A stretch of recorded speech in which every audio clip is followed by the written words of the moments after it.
Hello everyone, teachers, parents, students, or just anyone who's interested in my school. Welcome to the school webpage. My name is Cano and I'm the principal of the Olga Constantini School, a rural school who welcomes 80 students of all kinds and backgrounds. In our school, diversity is key. We make all of our students feel loved and integrated. We are welcoming now students with hearing disabilities, students in wheelchairs, and nonverbal autistic students. As the principal of the school, they proposed me to work with AI. They gave me a prompt that I had to use on my AI of choice, and the AI gave me 10 different measures to apply on my organization and diversity school plan, and I chose 5 that best fit my school. This is the full conversation with the AI. I put the prompt on it, and then it just gave me 10 measures or ideas that I could use for my school. And from those 10 that you're seeing in the screen, I chose the 5 that best fit my school and I thought were better for my school.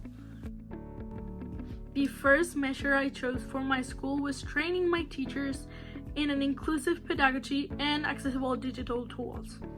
Of course, it is very appropriate for my school because we're every day facing new challenges to improve the learning of our students with special needs.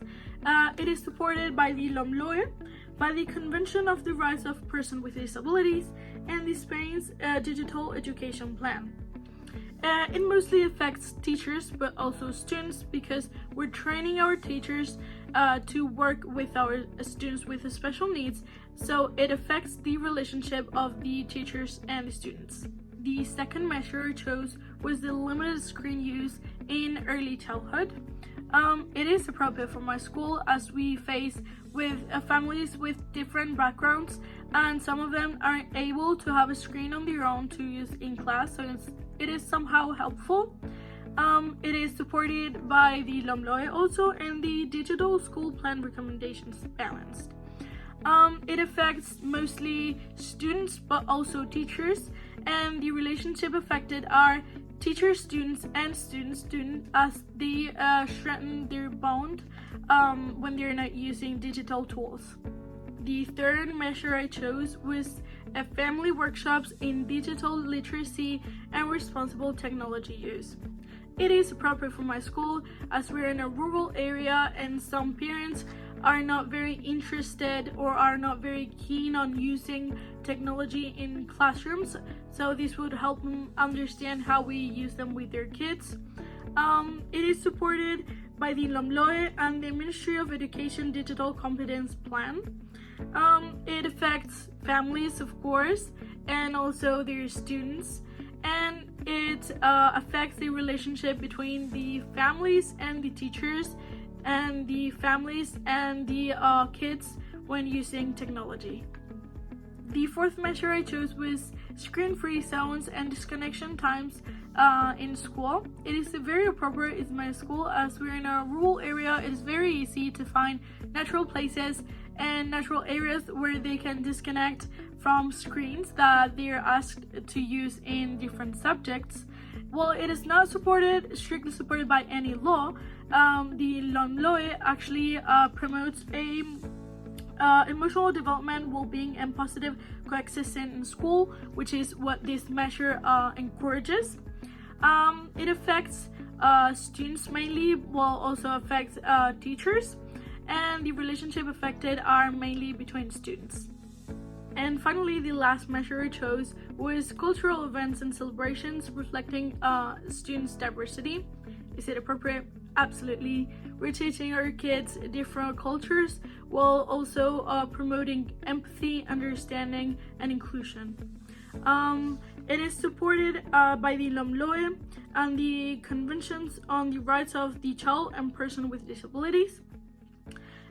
It affects mostly students and the relationship between them and between the teacher and the student. As for the relationships that are not being considered, we're not considering the connections between the local or external services, such as the health or social services. As in for school diversity, it is also very important to know that we're not taking into account gender diversity, which is very important because kids are starting to understand who they are and linguistic minorities. Okay, so before actually telling you the 5 main points or measures that I believe are most important for my program to improve the information that my families and teachers and students are getting about digital transformation, let me tell you that I am a distributed and participative leader. That means that I believe and trust in my team. I want my students, the families, the teachers to participate. I foster collaboration and autonomy, and I listen to my families and the feedback they can give me.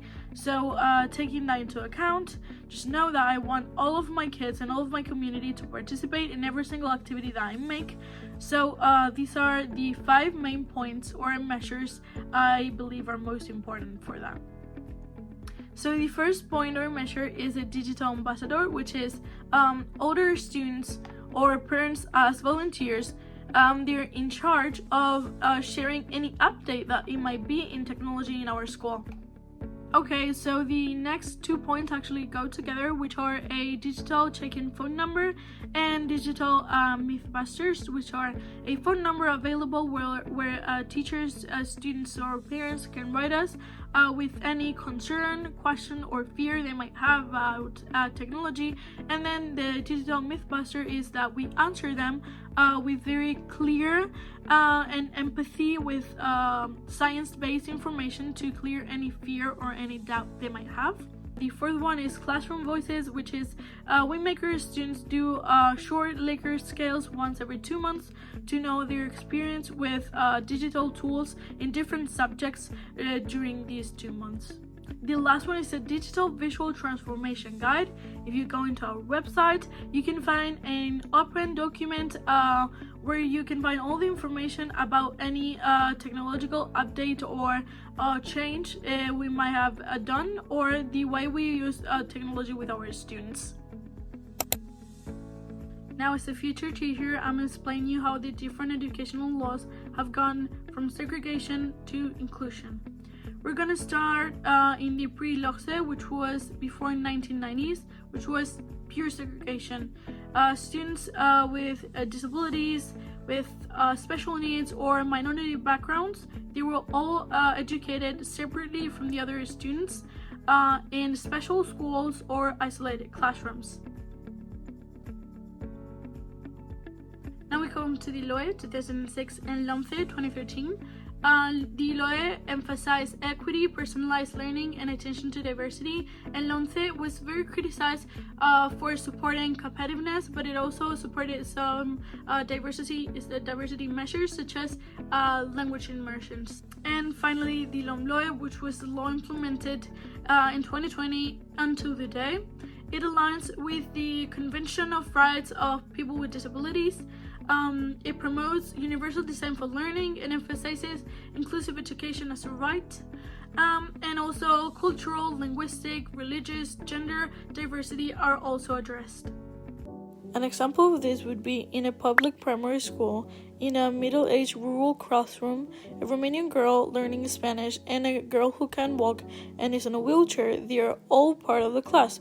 What they would have to do is, thanks to the LOMLOE, the school receives pedagogical, therapeutic, and language specialist support, resulting in that the girl who is limited in Spanish gets a linguistic adaptation plan, and they also get physical accessibility for the student in the wheelchair, so these students are fully integrated into daily activities. An example now, but in a private school, would be a Muslim girl who wears a hijab and prays daily, another student who is assigned male at birth but now identifies as a girl. Even though we know that private schools have more autonomy, they still have to follow the LOMLOE, so the school must respect the religious expression and create a safe space where they can pray, and the transgender student has the right to be called by her chosen name and pronouns and access the appropriate bathrooms and express her identity safely. If the schools refuse to do it, the situation could result in complaints to the Educational Inspectorate or equity offices. So in this last part, I'm gonna be answering first the mark I think I deserve, which is probably a 7. I feel like I was good in this subject, but it wasn't as demanding as others, so I believe a 7 is good enough. Then I want to answer two questions at the same time, which are the idea from school organization I believe is most crucial, and the idea I couldn't have imagined before actually studying it, which is grouping. I didn't know and I couldn't imagine how many ways of grouping your students that there are, but now that I know it, I believe it is very important and it's going to affect how your students learn, how you teach, and how your classroom behaves. The next question about the most crucial idea from school diversity. I think it was obviously the part about inclusion and everything, but in a personal level, I want to say that the last part about autism was very, very important for me because I have a little cousin, he's 5 and his name is David, and he is a nonverbal autistic kid. And the last part about knowing how to deal with them and how they're diagnosed, I feel was very important for me in a personal level because of them. Now about the question if I am more aware of how important it is attending to diversity. Of course I am more aware. Right now I feel like every single student, no matter their condition or their any type of necessities they might have, they need to feel like they belong, they need to feel included, and that they belong in the class or in the school, and that's a big deal and a big task for us as teachers. And finally, what I've learned from making this video is that if I ever get to be a principal, I would be a participative and distributed leader. I would listen to my families, I would want them to collaborate, I would want them to participate, and I would want them to be very active in the community and very active in the school.